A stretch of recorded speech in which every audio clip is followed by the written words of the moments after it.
Olá pessoal, boa noite, sejam bem-vindos a mais uma edição do Rural Notícias e hoje uma edição especial, afinal estamos no dia de Natal.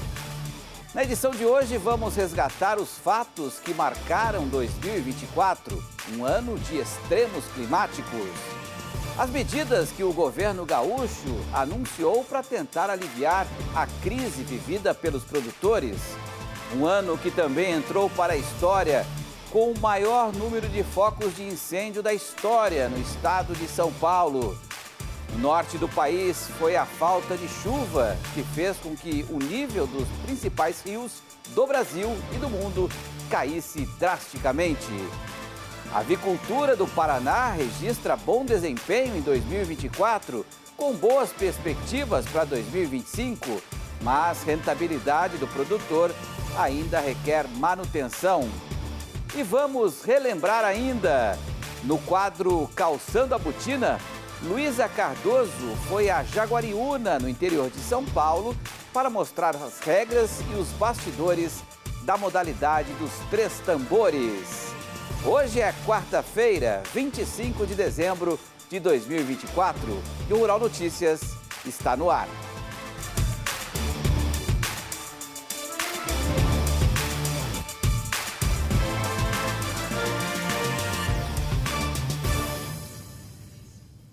2024 foi um ano de extremos climáticos. No sul do país foi registrada a pior enchente da história do Rio Grande do Sul.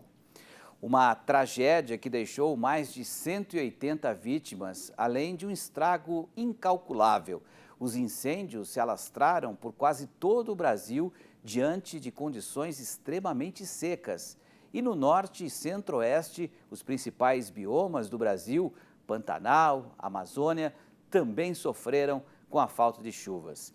No Rural Notícias de hoje, vamos relembrar alguns desses episódios de norte a sul do país. Começamos com a segunda parte da reportagem especial Documenta RS, que mostrou o sofrimento de quem ainda tenta se recuperar dos impactos das enchentes de maio. A repórter Elisa Malicheski mostra as medidas que o governo anunciou para tentar aliviar a crise vivida pelos produtores gaúchos. Acompanhe. Junho começou com esperança. Esperança de dias melhores e de que aquilo que seria encontrado não seria um cenário tão severo quanto se imaginava. Infelizmente, não foi assim.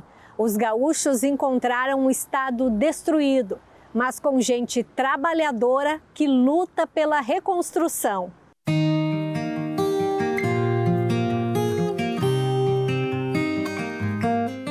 As perdas foram aparecendo a cada dia.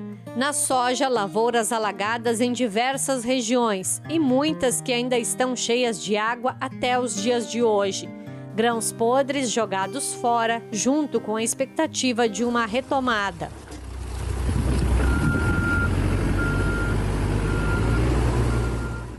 A gente conseguiu abrir e entrar e começar a trabalhar, que a gente teve a noção, né, do quanto que tinha sido perdido.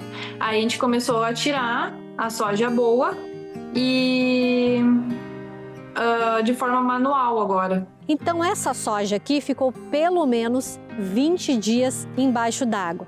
E ainda é bem difícil andar aqui na lavoura. Então imagine que as máquinas também não conseguem entrar para retirar essa soja. Dá para afirmar que essa foi a pior safra desses mais de 50 anos que o senhor planta?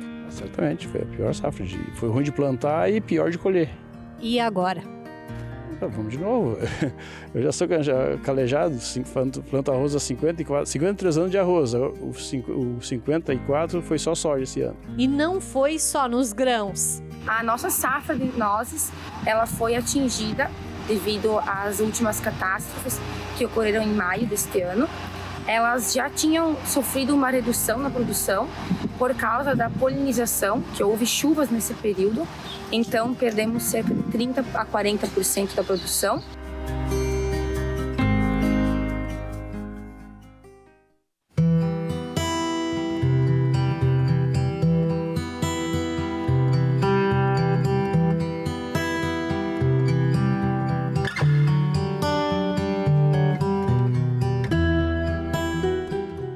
produtores começaram a se mobilizar diante das imagens que não saem nunca mais da memória. Estamos diante de propriedades de leite que sofrem com a falta de alimento para as vacas. Lavouras de silagem que foram ao chão pela força da água e desilusão entre os produtores, que tiveram perdas de animais e agora pensam em parar. A gente viveu aqui, vamos dizer, seriam 3 gerações, né? E apostando em genética, nas vacas, né? Agora nós estávamos num patamar mais ou menos que nós queríamos chegar. E nós sentados em cima da laje, numa casa e olhando aquilo embora, sem poder fazer nada, né? De mãos atadas, né? Isso foi o pior cenário da enchente para mim, né? Não vou esquecer mais, né?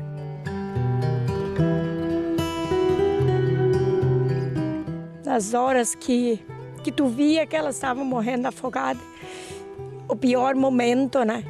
Isso aí, da gente ver, assim, o trabalho da gente de anos vendo, assim, ó, morrer afogado. Então, assim, ó, é muito difícil.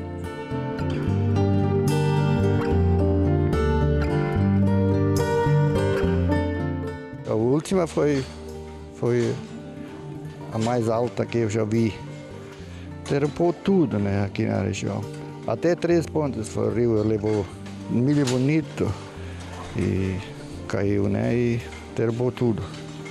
Levou, não ficou nada, até a terra levou junto. E espero nunca mais passar por isso, isso é muito triste, né? Sim, olha, como eu vou dizer, como se não tivesse mais chão, né? Só água, né, via.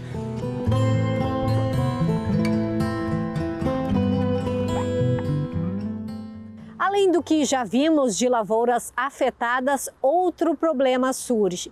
A força das águas do rio levou a mata ciliar e o solo, um custo incalculável para a reconstrução.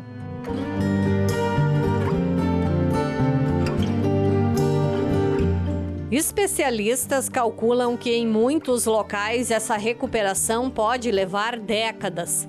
Camadas férteis foram embora em mais de 3 milhões de hectares no estado. Pode nem parecer, mas aqui tinha uma lavoura de soja que foi completamente invadida pelo rio e ainda tem uma piscina formada aqui na lavoura. Junto com isso, grande parte desse solo também foi embora. A destruição foi grande aqui nas minhas áreas. Essa lavoura, por exemplo, era a melhor área que eu tinha, virou, sei lá, eu nem sei o que dizer sobre isso aqui, olhando isso aqui. A matéria orgânica, a gordura, vamos dizer assim, do solo, se foi, né?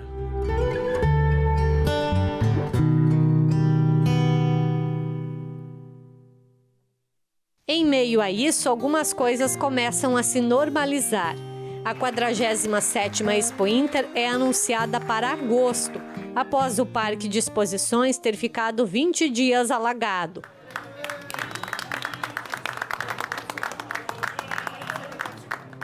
A Ceasa e o mercado público foram reabertos. Então são mais de 1.000 pessoas que trabalham aqui, todos dependentes do mercado. Então o mercado voltando ativa, é uma alegria, um alívio, a gente chega a respirar melhor.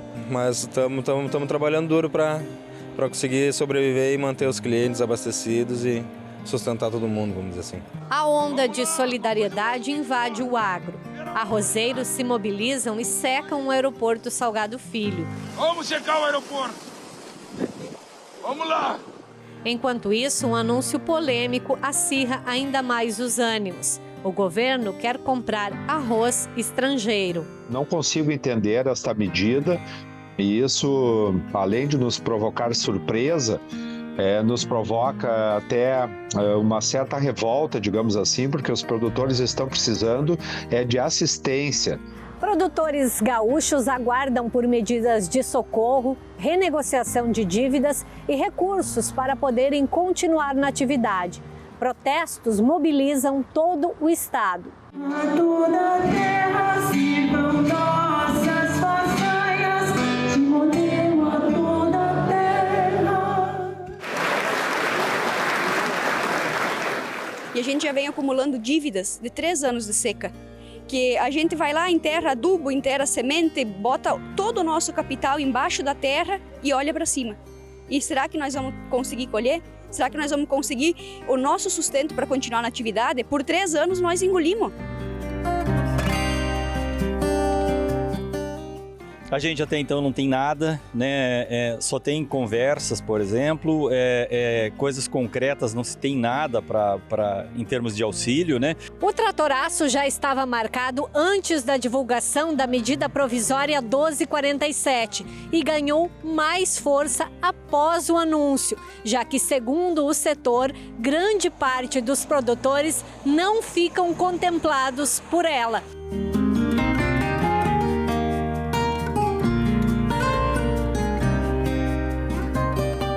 A reivindicação, digamos, do produtor é para a gente conseguir continuar nas atividades. Muitos perderam tudo, outros perderam menos, mas o movimento vem ganhando força, vem somando gente, vem o pessoal se abraçando, porque ninguém quer ver o vizinho mal ou o outro cair. A gente quer que todo mundo esteja bem para continuar produzindo os alimentos, que é o que o mundo precisa.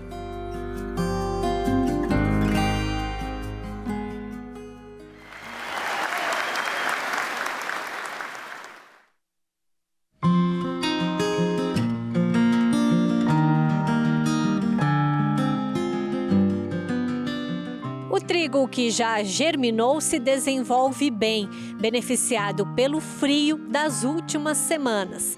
Mas esta é também uma safra de atenção em relação às doenças fúngicas, que são favorecidas pelo excesso de umidade. Um pouco difícil, né? Muita chuva.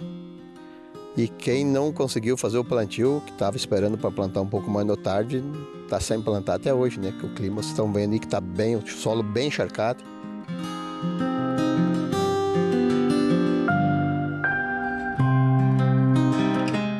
Mais de 3 meses depois, muitas pontes e estradas importantes no escoamento da produção ainda estão interrompidas.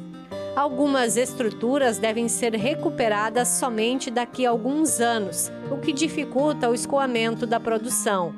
Locais onde existia o asfalto agora se assemelham a estradas de chão. E agora, diante da calamidade, só traz uma urgência ainda maior de que se superem esse tratamento errado e ruim que tem sido dado ao Rio Grande do Sul. Mesmo com a vida tentando voltar ao normal, o normal ainda é impossível em algumas regiões. Bairros inteiros sumiram e estruturas de produção deram lugar a um silêncio sem fim.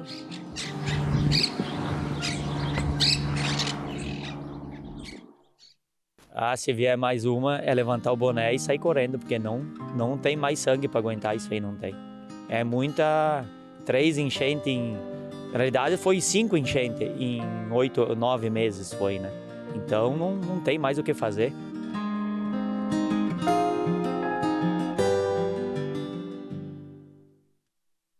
Chegamos a agosto com números impressionantes. 478 cidades afetadas, 180 mortes, mais de 30 desaparecidos, 2,5 milhões de pessoas afetadas. O Documenta RS quer mostrar a todos gaúchos e gaúchas que somos um povo forte, que sempre levanta e que estamos em busca de um lugar para viver sem chorar. É isso aí. Olha, se você quiser rever o documentário completo, acesse o YouTube do Canal Rural. Lá você encontra uma playlist chamada Documenta RS. Assista no YouTube e não esqueça de deixar o seu comentário, que é muito importante. E veja a seguir, 2024 entrou para a história como o ano com o maior número de focos de incêndio da história do estado de São Paulo. Voltamos já já. –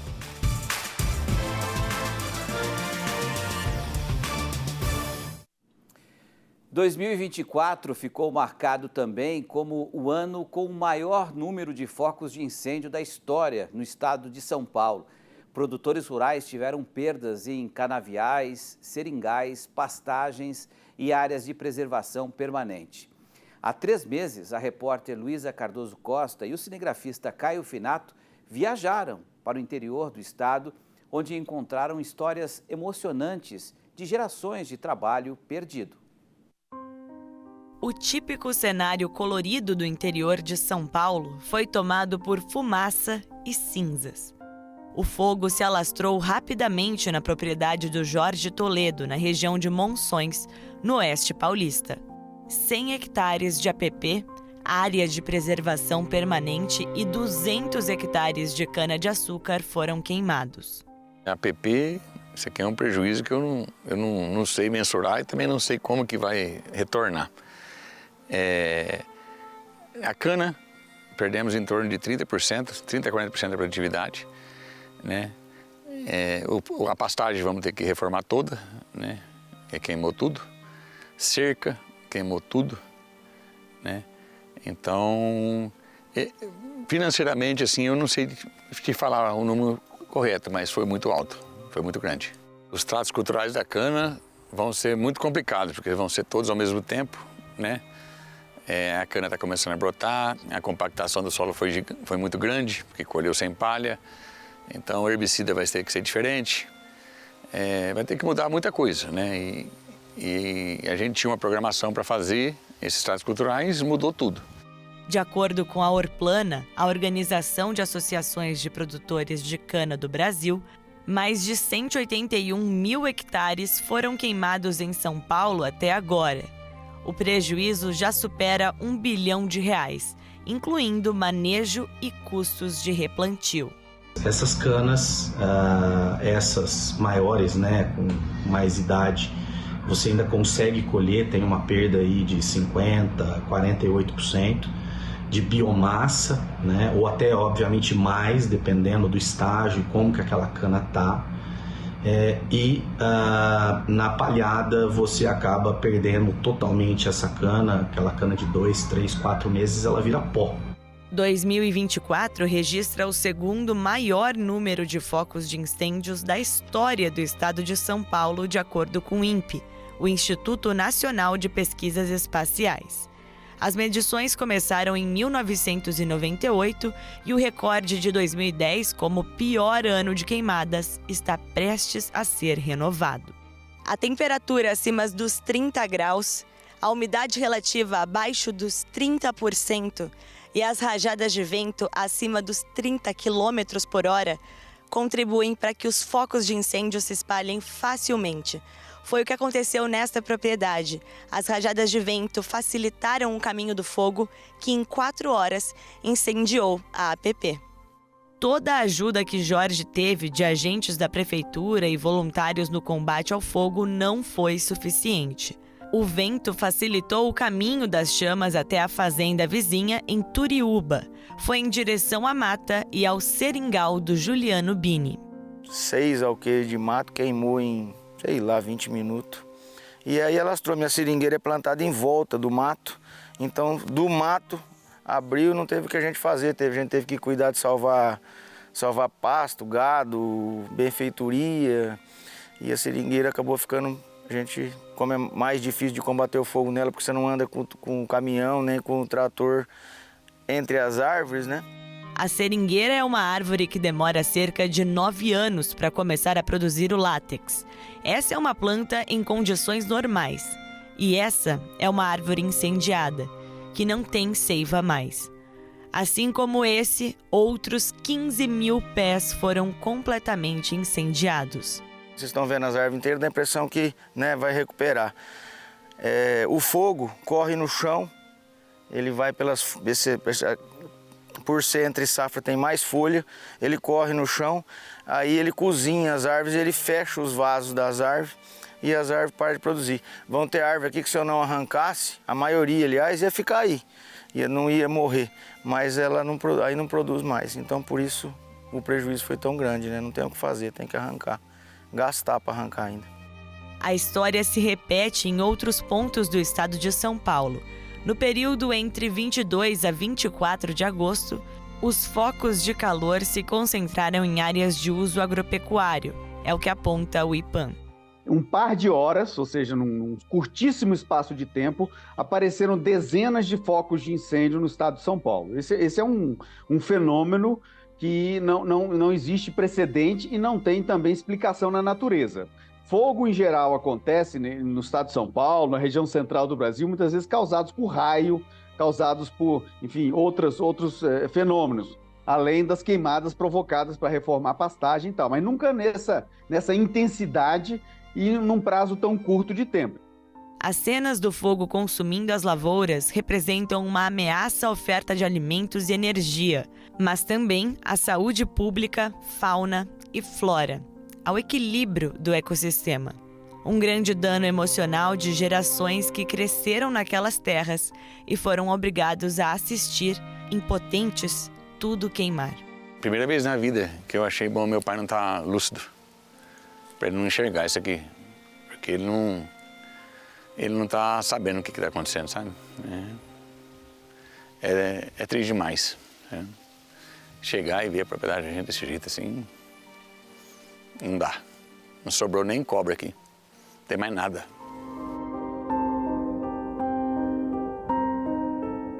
Fundada em 1927, a Fazenda Guaivira e Águas do Cedro fica em Pompeia, no interior de São Paulo, propriedade mais antiga do que o município a qual pertence, e que atualmente produz gado de corte com enfoque na recuperação ambiental e manutenção da reserva nativa.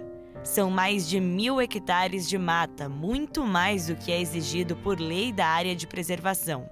Essa preocupação está na mão de irmãos da terceira geração da família Bastos.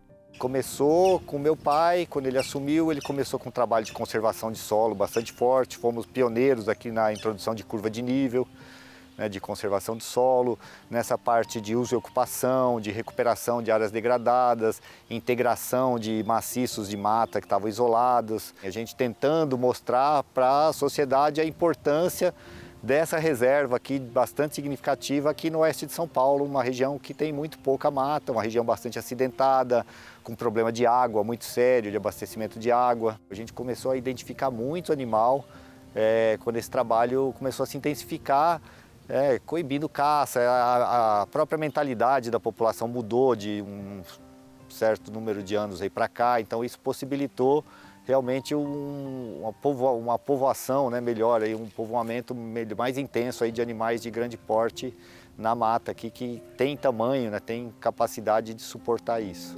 No dia 22 de agosto, a notícia de que o fogo em uma área vizinha estava se aproximando do local preocupou os proprietários. As matas são contíguas, daí perdeu o controle, é uma área muito acidentada, a mata muito seca. A gente foi controlando nas bordas, tentando interromper o curso do fogo em alguns pontos que nós achávamos estratégicos, mas as condições de vento, de topografia, de calor frustraram todas as nossas tentativas e a mata acabou pegando fogo quase inteira, chegando até a ameaçar a cidade. A gente teve como remanejar os animais tranquilamente durante o processo de incêndio, essa área realmente de Furna, onde a gente retirou esses animais, queimou inteira. Então agora a gente está correndo atrás de como vai alimentar esses animais, porque já é uma época de pouco pasto, com a seca e agora com essa área reduzida.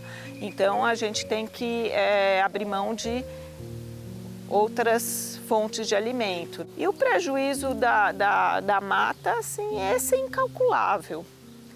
É uma fauna e flora que esse não tem preço.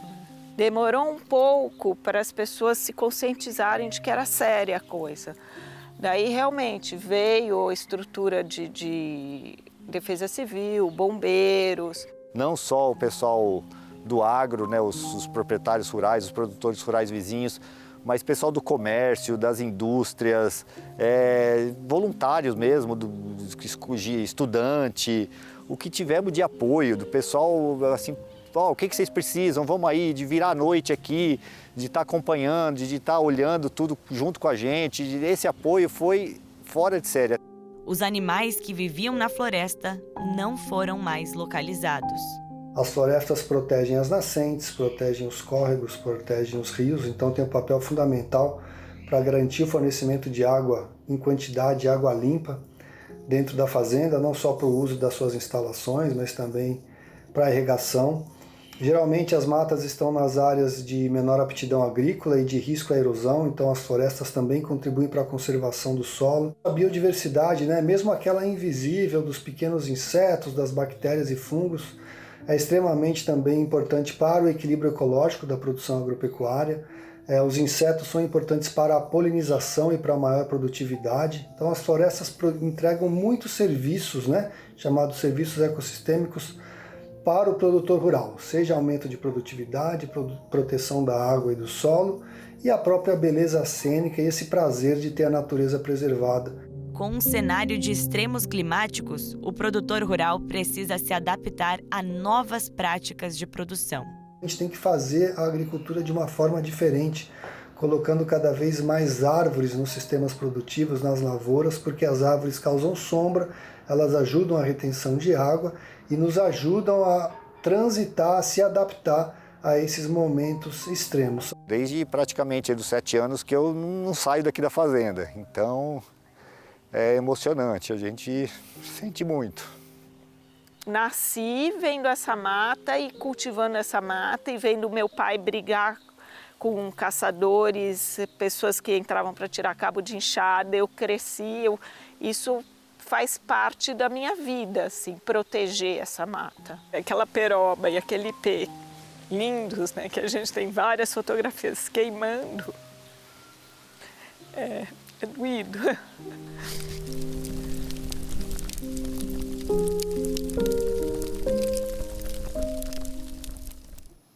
Realmente é muito triste, E a gente vai, obviamente, saber que isso tudo acaba se recuperando, com o tempo. A natureza é sábia nesse sentido e, com certeza, o tempo vai recuperar tudo isso. No próximo bloco, o consumo de aves cresce nas festas de fim de ano e a avicultura do Paraná tem boas perspectivas para 2025. Voltamos já já.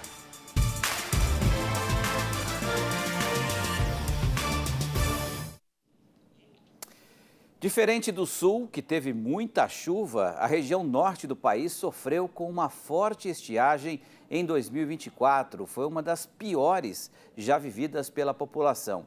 O nível dos principais rios do Brasil e do mundo caiu drasticamente, como é o caso da Bacia Amazônica. Os rios secaram, tornando impossível a navegação e a pesca, que é muito importante na Amazônia. Em outubro, nós exibimos aqui no Rural Notícias uma reportagem especial produzida pela parceira do Canal Rural no Amazonas, a TV Encontro das Águas, que mostra um pouco do drama vivido no norte do país. O que antes era um gigante e caudaloso rio acabou se transformando em uma paisagem árida e desoladora.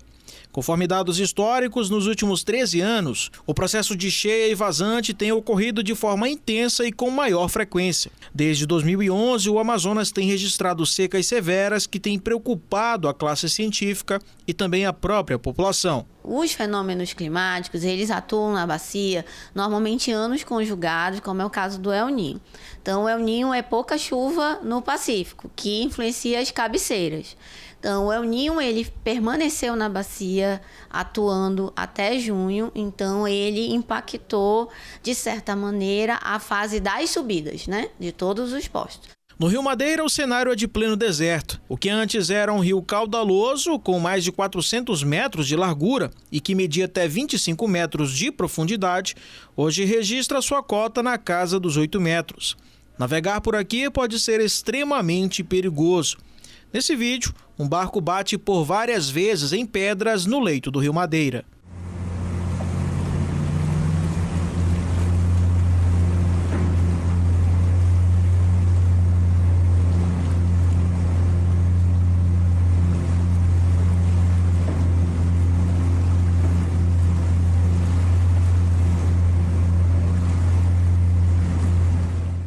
Esta outra balsa naufragou após colidir com pedras. Parte da mercadoria que transportava ficou à deriva pelo Rio Madeira.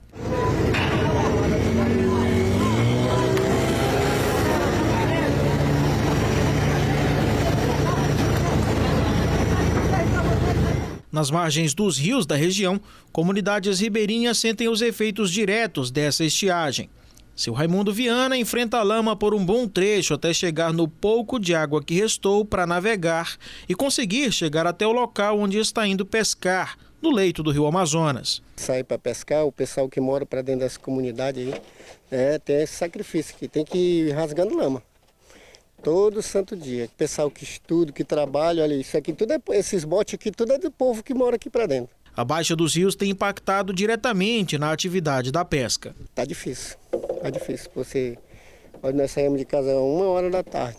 Nós ainda estamos aqui, daí nós saímos. Para chegar no rio, é mais 1h, 1h30, quase 2 horas para chegar no rio, onde está o peixe. Né? O Rio Negro acaba de ultrapassar a marca histórica do ano passado, que é de 12 metros e 70 centímetros, e já é considerada a maior estiagem de todos os tempos. Em outras localidades, esse recorde também foi batido. Em Tabatinga, na fronteira do Brasil, em Humaitá, no sul do Amazonas, e o município de Envira também registraram recordes em 2024. A boa notícia é que o nível de descida dos rios está perdendo força. Mas o cenário deixado pela maior estiagem de todos os tempos registrada assusta qualquer um. Tudo aqui tem que vir assim que está aí, ó. Se quiser vir por aqui, tem que arrastar a canoa de lá de baixo para chegar aqui. Se não quiser, fica lá fora. Eu me acostumei porque é o jeito que tinha que acostumar a fazer o quê, né? A gente está em outro ponto da cidade aqui no bairro Colônia Antônio Aleixo, e os moradores que vêm aqui dos rios, para conseguir chegar até onde estão os flutuantes, essa área aqui toda aqui era praticamente o leito do rio. Só que agora, olha só como é que está aqui. Isso aqui tudo virou uma região bem ruim para caminhar, e aí alguns moradores improvisaram aqui esse caminho com algumas tábuas e a gente consegue passar com uma certa dificuldade. Eles encostam as canoas lá onde praticamente dá para navegar um pouco, e aí conseguem encostar essas canoas lá nessa região e andam aqui por mais praticamente 1 quilômetro até onde estão esses flutuantes aqui na beirada. Flutuantes esses que estão totalmente encalhados, aguardando a subida novamente dos rios aqui nessa região. Em todo o estado, mais de 750 mil pessoas estão sendo afetadas pela estiagem de 2024. Comunidades inteiras estão mais uma vez isoladas. Preocupado com esse isolamento, o governo do Amazonas começou a se movimentar cedo para não faltar insumos aos municípios.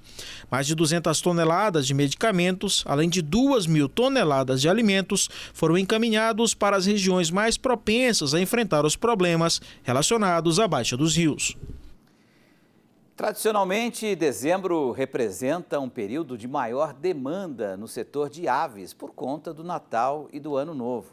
Mas é uma indústria que não para o ano inteiro, registrando crescimento durante toda a temporada. O Brasil é um dos principais produtores mundiais e o Paraná lidera a produção nacional. O desempenho da cadeia produtiva de frango no estado este ano foi sólido, com boas perspectivas para o próximo ano.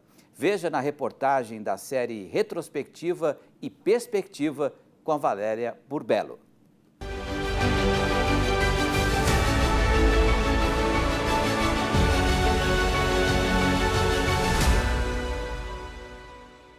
Nove 9.000 produtores paranaenses criam frango em cerca de 14 mil aviários. E o setor segue em expansão, com média de produção anual chegando a 4 milhões de toneladas da proteína. A valorização da moeda norte-americana ao longo deste ano impactou positivamente no faturamento das cooperativas. Bom, mercados compradores, por exemplo, a China, é um mercado que eu compro bastante, Estados Unidos, México, Argentina. Esses mercados aumentaram as compras de carne de frango do Brasil. Então, com a alta do dólar, a gente teve esse reflexo no aumento da receita. China, por exemplo, é um mercado que aumentou as plantas. No Paraná já tinham 14 plantas existentes exclusivamente de frangos, né? Aumentou 4 mais esse ano. Então, representa um grande aumento nas vendas externas do produto. Para o Caê Maia, criador do município de São João do Caiuá, 2024 fechou melhor que 2023, quando os desafios sanitários pressionaram o setor avícola. O setor da avicultura, no ano de 2024, ele correu com preços praticamente estáveis do custo de produção, com poucas oscilações aí, né? O custo do aquecimento, ele não teve muita variação. A remuneração do frango houve algum tipo de reajuste pela empresa, porém os custos, com manutenção e tudo ficaram estáveis, né? 2023 foi um ano bastante desafiador, em função da iminência aí da influenza, né? Os custos altíssimos aí com ração devido às frustrações de safra. E a gente viu que 2024 correu um pouco mais tranquilo. O levantamento de custos feito pela Federação da Agricultura do Estado do Paraná mostra que os aumentos mais expressivos foram do óleo diesel, gasolina, energia elétrica e da cama de frango para adubo. Apesar dos altos custos, o Paraná segue expandindo a atividade avícola. Tanto a oferta interna quanto o mercado externo crescem anualmente, consolidando o estado como o maior produtor nacional da carne de frango, respondendo por 36% da produção total do Brasil e 41% das exportações brasileiras do produto. Os preços estiveram um pouco aquém, precisavam melhorar para cobrir os custos de produção. A gente precisa ainda de preços mais condizentes com os custos. O avicultor ainda não está conseguindo ser remunerado. Algumas empresas até, né, trabalham com seus custos de produção, dando alguns reajustes para os produtores, mas isso, infelizmente, ainda não é uma regra, assim, como deveria ser. As empresas deveriam negociar e trazer, né, e pagar os custos aí mais condizentes para o produtor, vindo que as exportações aí estão em alta, então aumentou, né, o valor da tonelada do produto, o dólar em alta, então deveria ser um preço mais que remunerasse mais os custos.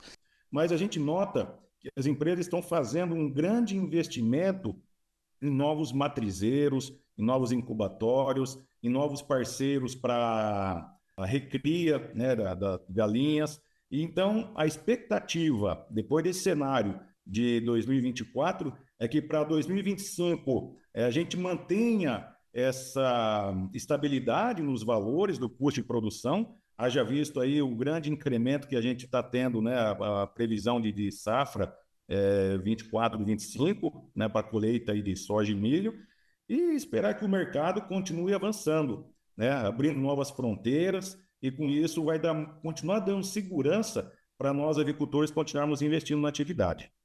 Nas exportações, o cenário é de alta na comparação do acumulado de janeiro a novembro de 2023, com o mesmo período de 2024.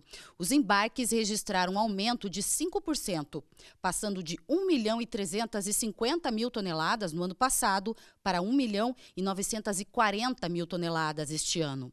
No mesmo período, o Brasil exportou 4.360.000 toneladas da proteína em 2023, passando para 4.530.000 toneladas em 2024.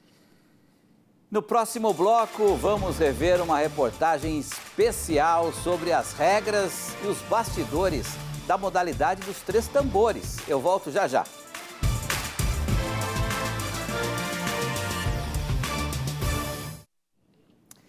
E para encerrar esta edição do Rural Notícias especial de Natal, vamos relembrar a estreia de um quadro, o Calçando a Botina, pensado para aproximar o público urbano e jovem da lida campeira.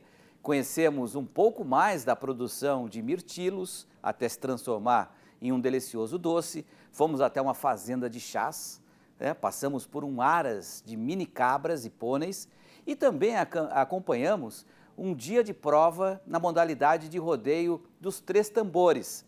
A repórter Luísa Cardoso e o cinegrafista Caio Finato foram até Jaguariúna, interior de São Paulo, e trazem os detalhes.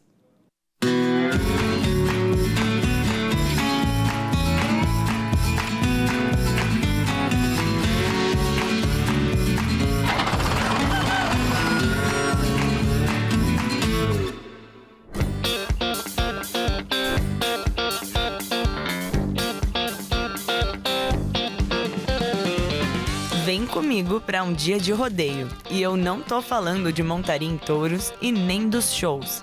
O Calçando a Botina de hoje vai te mostrar a prova dos 3 tambores. Fui até o Jaguariúna Rodeio Festival, no interior de São Paulo, entender como funciona essa modalidade.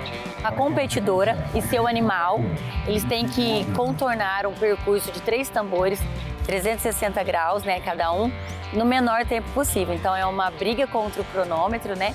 E vence a competidora que faz o menor tempo. Normalmente começa pela direita, passa o tambor à direita, vira à direita, vai para o segundo, passa à esquerda e o terceiro também pela esquerda. Mas isso não é uma regra específica. Você pode fazer esse mesmo percurso, mas iniciando pela esquerda. O recorde atual em provas oficiais é do Edson Carlos, com 16 segundos. Na verdade, 16,109, porque contam até 3 casas depois do zero para diminuir a chance de empate. Em rodeios, essa é uma prova focada em mulheres. Criaram a modalidade dos 3 tambores lá nos Estados Unidos, depois veio para cá. Mas é mais porque a esposa queria acompanhar o marido ou o namorado nos eventos e nas provas, e aí que foi criada essa modalidade. As competidoras, chamadas Amazonas, costumam chegar alguns dias antes das provas e se instalam em campings. Os cavalos ficam pertinho delas, nas baias. Tudo isso dentro da estrutura do evento. No dia, todo mundo acorda bem cedinho para se preparar. A Sara Bertato e a Melinda começaram o dia às 5 da manhã. Porque a gente tem que passar o trato deles. Então a gente passa o trato mais cedo do que o normal, em casa seria comer às 7. A gente passa mais cedo, porque nem a gente correr de barriga cheia, não dá, né? Então tem que esperar a digestão dela, então quanto antes ela se alimentar, fazer a digestão para a competição é melhor. É muito legal ver que várias competidoras capricham na estética. Algumas têm celas e mantas coloridas, outras com cinto e brilho. Tudo pronto? Vamos para a arena. Primeiro, o teste horse para aquecer os cavalos. E depois começa as passadas, que nada mais é do que a prova. Os melhores tempos são escolhidos para a semifinal e depois para a final. E toda vez que a competidora sai da arena, o juiz confere o chip do cavalo, para ver se é o mesmo da inscrição. E também confere se houve ferimentos na boca do animal, algumas questões de pesagem para ficar tudo equilibrado. Depois de acompanhar o dia inteiro as meninas na montaria, fiquei com vontade de ver como que eu me sairia. A competidora Mariana Santos gentilmente me emprestou um dos cavalos dela e me deu algumas dicas do percurso. Não vou mentir, tô com medo.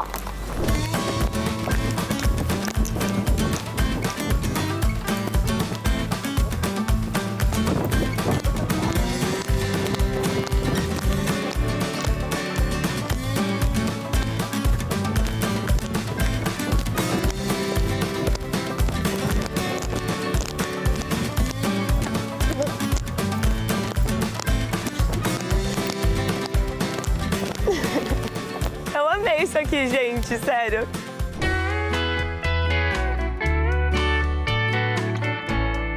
Uma experiência inesquecível, invadir aqui a arena de Jaguariúna e montar pela primeira vez, tentar correr os 3 tambores.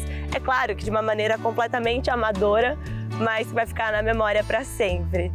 Quero fazer isso já mais vezes, eu me apaixonei, é muito legal. O cavalo começa a ficar mais rápido, você já tem vontade de arriscar um pouco mais, um pouquinho mais. Cada amazona tem o seu cavalo e cada cavalo tem o seu amazona, ou competidor. Porque assim, não é... Às vezes eu já vi acontecer de vender cavalo, uma menina tá indo super bem com o cavalo, arrasando, ganhando tudo.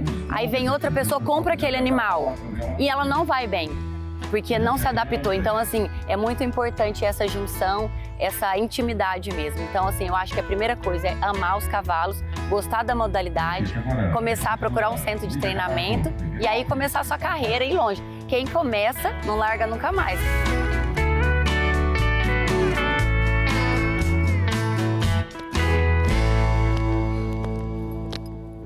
E você aí de casa encararia uma aventura dessa? Vocês que nos acompanharam pelo YouTube, pelo Facebook, muito obrigado pela audiência. Se você tem alguma sugestão, mande mensagem através do nosso WhatsApp, 11 943 13 42 34. O RN fica por aqui, para você e para toda a sua família. Um ótimo finalzinho aí de Natal. Deus abençoe e o RN volta amanhã às 18h45. Tchau, pessoal.